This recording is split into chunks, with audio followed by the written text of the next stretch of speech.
And we're in UFC Doha this week. We are at Hooker versus Armin, Tsarukyan in the main event. In last week's stuff, we didn't do very well. If I'm going to have to be realistic, the lot got absolutely dominated. But a few of the underdogs landed, and just not an overall good card for me on the betting front. But we'll move ahead. I'm not going to talk too much about it. We're now down to this week's Lock of the Week. I suppose not really as I can say. Should be a few underdogs and some. Let's get down to the Lock of the Week. Shakim Shamrock. Yes, right, lads. This week's Lock of the Week is going to be Shamrock, the man from Liverpool. I'm picking Shamrock based off the fact that I think he has faster grappling exchanges here. Nurul Ilanov is 10-0, the man from Turkmenistan. I could be playing a bit of a dangerous game with this one, but to be personally honest, I don't think Neo Alvial has looked brilliant in any of his UFC performances so far. Joe Saki, he didn't look spectacular in the third round. He started to give up a lot to Joe Saki. He started to kind of sit into more submissions. He is someone, if I go to check his stance, he has a 72 inch reach in the 155 division.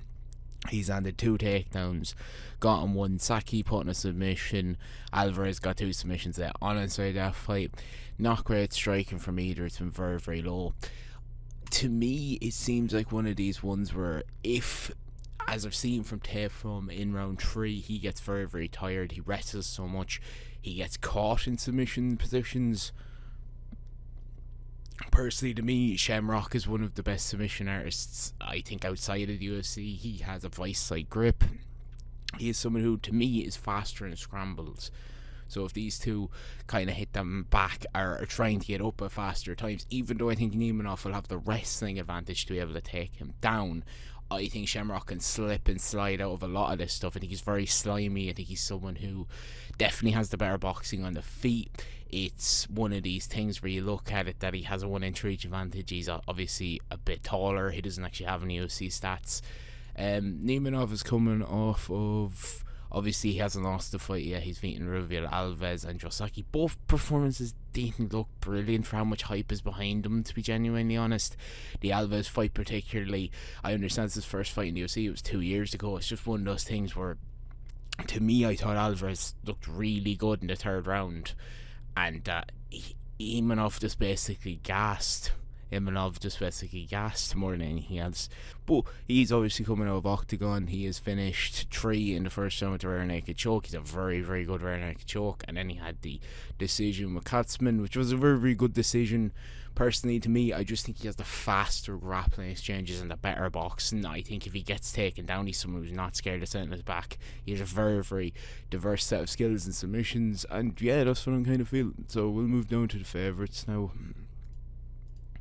So here we are now inside the favourites. We will start with Vutin Ozdemir. No Time is fighting Atomic Manifield. Personally, to me, I just think No Time is just the perfect man to get like the decision over a lot of these up and comers. Now he has finished boxing Guzkov and Johnny Walker in the first round. First round finish for him couldn't be far out in this fight with Manifield, but personally to me, I just think he's able to outpoint him in a 29-28 sort of affair. There's nothing exactly special, but I do think Ozdemir has the more power between the two of them. I think Ozdemir can land the better strikes, and I think Ozdemir is the man who realistically probably has the better grappling if it gets there. I couldn't really see it. The two lads that don't really grapple that much. It's just going to be straight kickboxing, straight striking. I think that's a Ozdemir a fight that he will easily be able to win. Next, moving to Luke Riley, who's fighting Bogdan Grad. Personally, to me, I just don't think Bogdan Grad is anywhere near UFC level. Being honest, like he has only lost 1 fight in the UFC and beat Michael Azal on the Contender Series. But like Lucas Alexander, elbows from Mount was a good finish. Neimanov came in, just showed how to beat him. It's just easily wrestle him. Bogdan Grad doesn't really have any sort of wrestling to do with him. Once he gets into back position, once he's on the mat, he's very, very comfortable just to sit in guard and not trying it up. I can see Luke Riley being able to take that over. Luke Riley's 11-0. Luke Riley is obviously finished a majority of his fights gone to decision a few different times. I just think he looks like the stronger, faster grappler between the two of them. I think he clearly knows what he's going to do when it hits the mat. I think he can easily, to be honest, I do think an easy submission here on Bogdan Grad is coming. Next to move into Ian Gary, which is kind of like that meme of like the hydraulic bomb versus coffin baby, because to be fair, I don't really want either man to win this, Belal Muhammad Ali, but I will say that Ian Gary probably takes this pretty simply. Ian Gary has the longer reach. Ian Gary, I think, has the reach over him by 72. So Ian Gary is a 2.5 reach advantage. The other time that's happened in his career was Kan Song, who he finished pretty easily. 37, I think Belal Muhammad may have just been quite lucky to have fought so many washed fighters in a row, like Leon Edwards, Gilbert Burns. He does finish Sean Brady, but I suppose we've seen this not Hara, Michael Morales, obviously Vicente Luque and Wonderboy and Damian Maia, all washed all at the same time. It's kind of impressive, to be genuinely honest. He probably shouldn't have ever been a champion, but Leon Edwards was just genuinely that washed that he got it. I don't think Gary does anything spectacular here. I don't think there's a finish by him.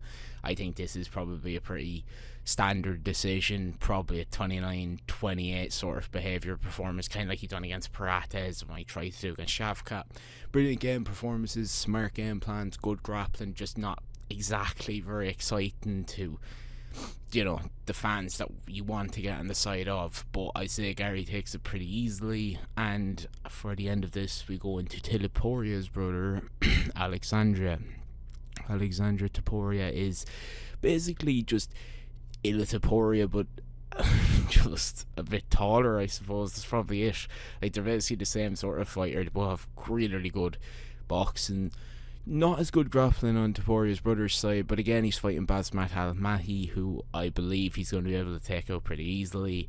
Brad Katona, he finished him in the first round with a great finish. Not many people finished Brad Katona the way he did. I do think he's a danger man with punching, but I do think Topuria is going to stay the cleaner, easier striker to land the smarter technical shots to look better for the judges. I do believe that this will be a 29-28.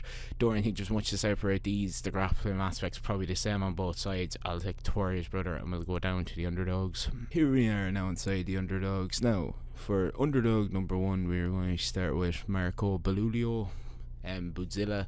Now, Bujdzilla to me is someone who is the elite level grappler here. He has like a black belt in grappling. It seems to be that he should be really the man to take this over. Of course, he's never gotten out of the first round. He's finished everyone inside the Polish regional scene.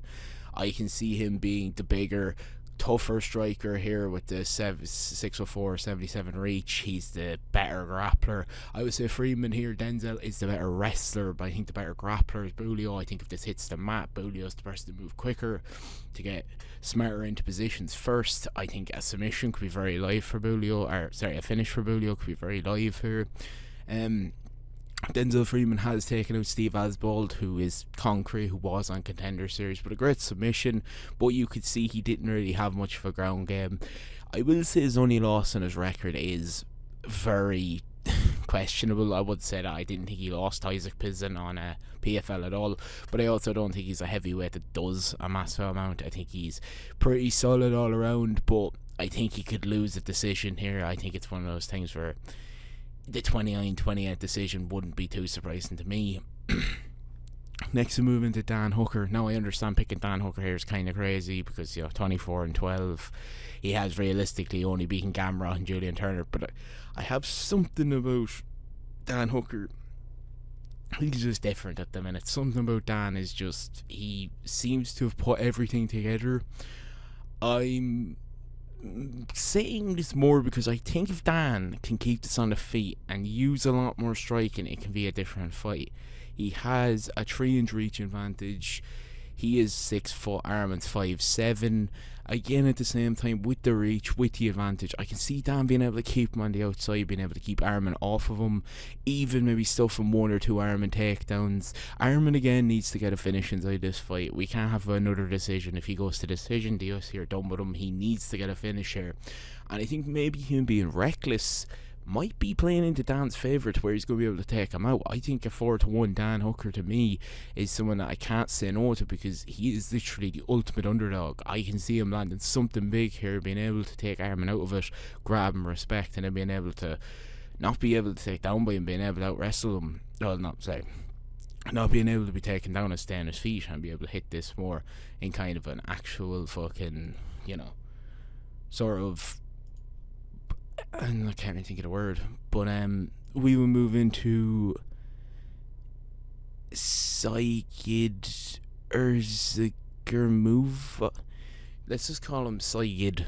Said over here, we're going to move into him for a finish. He has got a first round armbar, second round bar choke, but yeah, to be fair, look, I'm picking him here more to the simple fact that he's coming in against someone who has already got a bad cracked chin in his last fight in Nicholas Dalby. I can see another young up-and-comer guy with power the way that Side has to be able to finish him at 13-10. I think the submission RKO is very lively. I think this is a great bet. If this stays out on the floor too much for as long as it would be, Side has the chance to be able to land and end this fight, and that's the way I see it going. And next moving to Alex Perez 10-ish.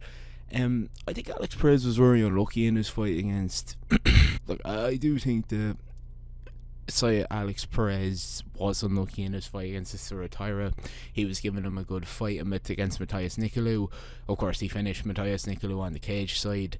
I don't think there's a lot to split these. I think Abus has been kind of moved up inside this division quite a bit without really doing anything. Cape kind of showed that he's not great. Before that, it was the who's who of this division. Perez to me I think is the cleaner box in here.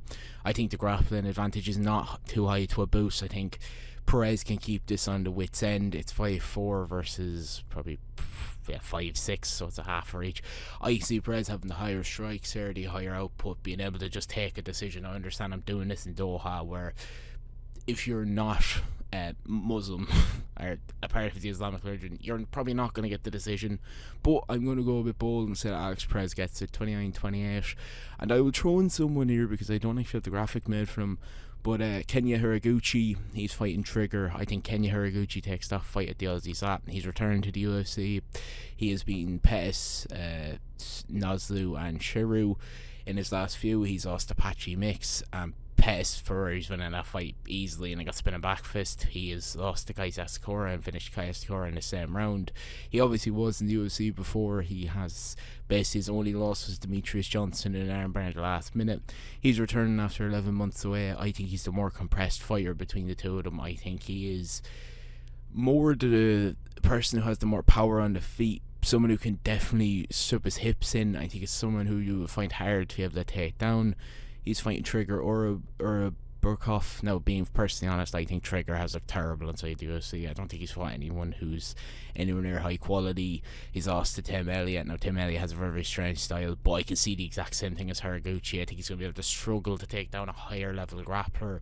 He'll get pieced on the feet. Even with Islam, Khabib, you can bring in anyone you want in your camp. I don't think it's going to help when the Russians do sometimes produce studs. I think this is one. I think this is one of these ones where if the boys were able to produce superheroes every single time, they could probably, sell DNA for millions. But of course, that's not going to be it. You're going to have duds, and I think this man right here is a dud.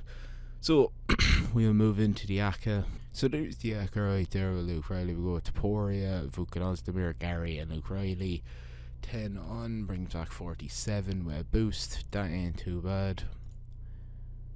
And anyways, if you did enjoy the video, please hit the like button, or if you are new, hit the subscribe button, and I will see you on the next one. Peace.